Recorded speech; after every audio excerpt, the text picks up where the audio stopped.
ಜೈ ಶಿವಾಲಾಲ್ ಇವತ್ತು ನಮ್ಮ ಮೂರು ಹುಡುಗರೆಲ್ಲ ಊರು ಬಿಟ್ಟು ಹೋಗ್ತಿದ್ರು. ಬೆಳಗ್ಗೆ ನಾನು ಎದ್ದು ಹೋದಾಗಲೇ ದೇವಸ್ಥಾನದ ಹತ್ರ ಎಲ್ಲ ಬಾಯಿಯವರು ರೆಡಿ ಆಗಿದ್ರು. ಎಲ್ಲರೂ ಹೋಗೋಕ್ಕೆ ಸೂರಗೊಂಡನ ಕೊಪ್ಪಕ್ಕೆ. ಅಲ್ಲಿಂದ ನಾವು ಅವ್ರ ಬೈಕ್ಗಳನ್ನೆಲ್ಲ ರೆಡಿ ಮಾಡಿದ್ಮೇಲೆ ಮತ್ತು ಅವ್ರನ್ನ ಊರು ಮೆರವಣಿಗೆಗೆ ಅಂತ ಕಳಿಸ್ಬಿಟ್ಟು ಅಲ್ಲಿಂದ ನಾವು ಬೈಕ್ಗಳನ್ನೆಲ್ಲ ತಗೊಂಡು ಊರಾಚೆ ನಿಂತ್ಕೊಳ್ಳೋಂತ ಹೋದ್ವಿ.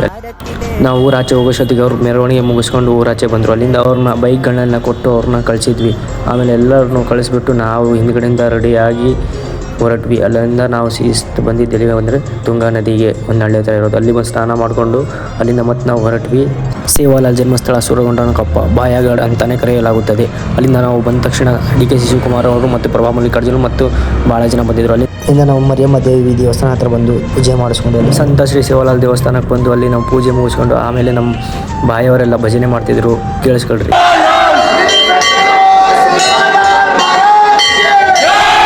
ಭಜನೆ ಮುಗಿಸ್ಕೊಂಡು ನಾವು ಬಂದಿದ್ದೆ ಸ್ಟೇಜ್ ಹತ್ರ ಬಂದಾಗ ಹಾಡು ಹಾಡ್ತಿದ್ರು.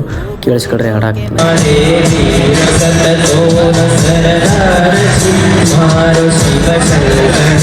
ಇವರಾದ್ಮೇಲೆ ಮತ್ತೊಬ್ಬರು ಬರ್ತಾರೆ, ಅವರು ಚೆನ್ನಾಗಿ ಹಾಡಿದ್ದಾರೆ, ಅದನ್ನು ಒಂದು ಕೇಳಿಸ್ಕೊಳ್ರಿ.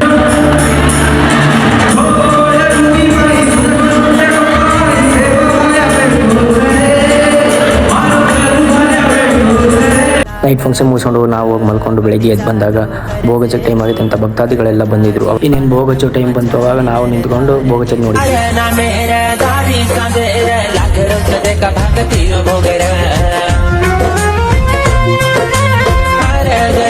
ಭೋಗಚಕ್ ಮುಗಿದಂತ ನಾವು ಬಂದು ಅವಾಗಿನ ಕಾಲದಾಗೆ ಏನೇನು ಮಾಡ್ತಿದ್ದೆ ಅಂತ ಆ ಥರ ಸ್ಟ್ಯಾಚು ಮಾಡಿದಿರೋದನ್ನು ನೋಡಿಕೊಂಡು ನಾನು ಸ್ವಲ್ಪವೇ ಕ್ಯಾಪ್ಚರ್ ಮಾಡೋಕ್ಕಾಗಿದ್ದು, ಫೋನ್ ಸ್ವಿಚ್ ಆಫ್ ಆಗಿತ್ತು. ನಾವು ಸ್ಟ್ಯಾಚುಗಳನ್ನ ನೋಡಿಕೊಂಡು ಅಲ್ಲಿಂದ ಬಂದು ಜಾತ್ರೆಗೆ ಬಂದ್ವಿ. ಅಲ್ಲಿಂದ ಬಂದಾಗ ನಮ್ಮ ಅಣ್ಣವ್ರು ಏನೇನು ತಗೋಬೇಕಂತ ಹೇಳಿದ್ರು, ಅದಕ್ಕೆ ನಾವು ಹೋಗಿ ನೋಡಿಕೊಂಡು ತಗೊಂಡು ಬಂದ್ವಿ. ನೆಕ್ಸ್ಟ್ ವಿಡಿಯೋದಲ್ಲಿ ಸಿಗೋಣ.